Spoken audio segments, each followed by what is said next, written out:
Selamat pagi teman-teman. Kita mau melanjutkan pembelajaran kita untuk kimia yang kelas 10 tentang stoikiometri reaksi. Sebelum stoikiometri reaksi kita bahas yang pertama adalah konsep mol. Di mana konsep mol ini banyak berhubungan dengan massa molekul relatif. Jadi pertama sekali kita menentukan massa molekul relatif. Bagaimana kita menentukan massa molekul relatif? Itu ada di buku, di mana sebelumnya kita sudah pelajari dalam struktur atom. Ada nomor massa, kemudian ada nomor atom.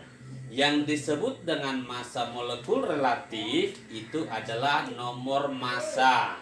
Jadi contoh, misal kalau saya mau menghitung massa molekul relatifnya H2SO4 atau kita lambangkan dengan Mr, cara menghitungnya adalah massa atom relatifnya si H ditambah dengan massa atom relatifnya si S ditambah massa atom relatifnya si O.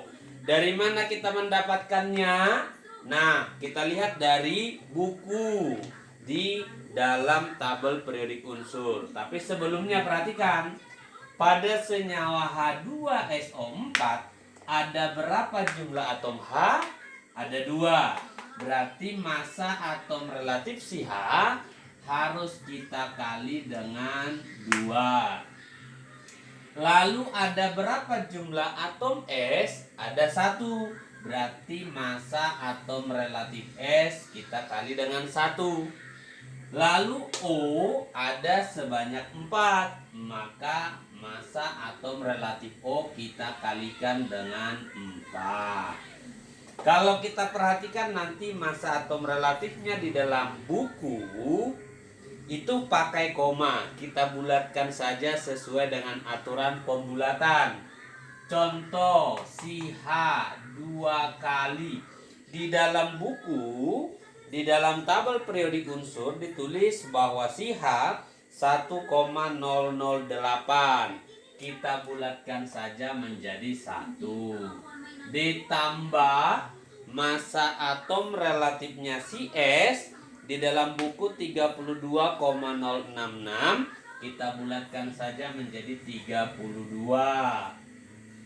Lalu kita tambah dengan 4 kali si O. O ditulis 15,999. Kita bulatkan saja jadi 16. Berarti kalau kita jumlah teman-teman, 2 kali 1 sama dengan 2. Lalu kita tambah dengan 32.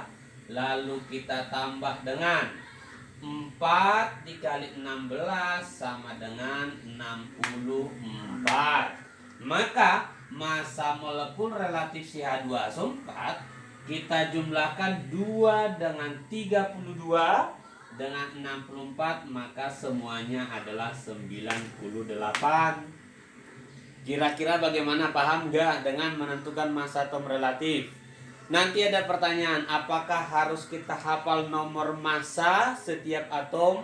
Tidak perlu. Nanti akan diberitahu di soal nomor massa atom masing-masing. Nah, untuk latihan coba tentukan berapa massa atom relatif HNO3.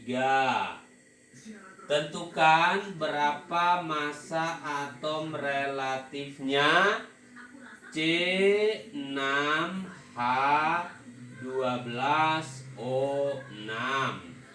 Lalu coba tentukan massa atom relatifnya H3PO4. Nah, kalau sudah bisa nanti kita lanjut lagi untuk menentukan konsep molnya. Sampai di sini paham teman-teman?